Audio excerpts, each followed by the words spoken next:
After watching an episode of Peaky Blinders, you may find yourself sounding like you're straight off the dusty streets of old Birmingham. Well, a new study shows that accents can indeed rub off on us, and we don't even have to hear them first. So with more, we're joined by CTV science and technology specialist Dan Riskin. Top of the morning to you, Dan. Top of the morning to you. That was fun. I love your British accent. That's very good.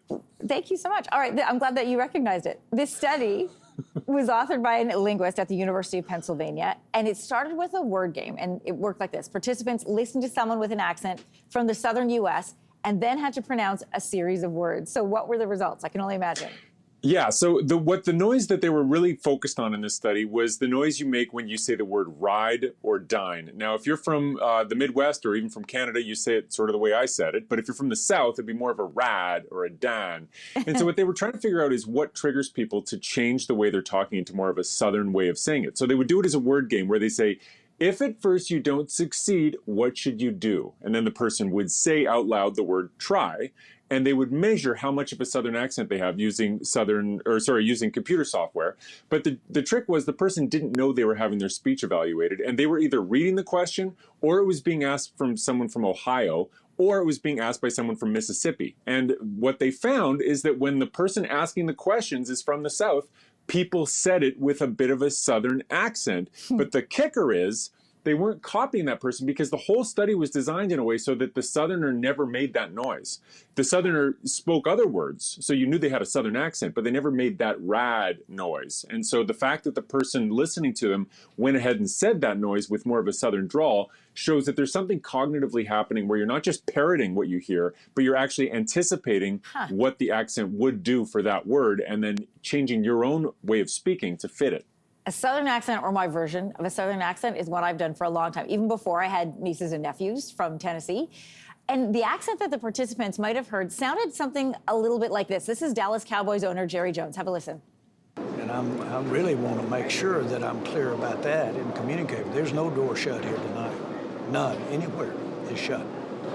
This is not what that is, about shutting a door of an individual. I'm not doing that here. So, Dan, what is it about this accent that makes people want to start talking like they're from the South?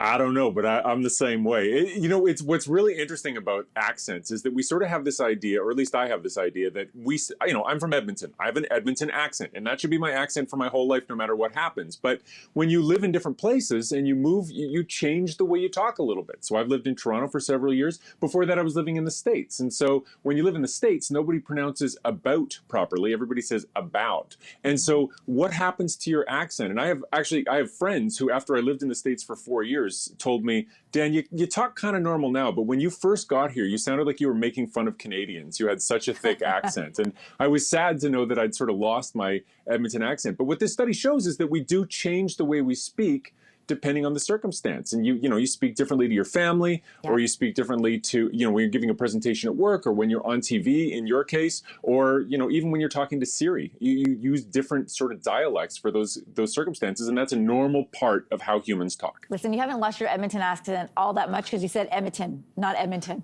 What does this study tell us about the fluidity of our speech patterns?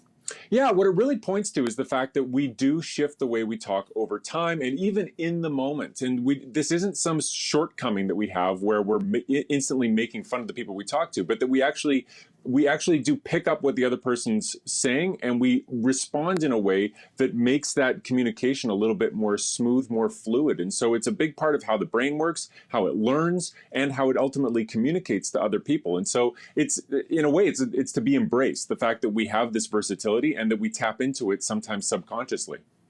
Dr. Dan Riskin, you have a good morning now. Y'all have a good morning too. Oh, that was terrible. That was really bad. Better practice.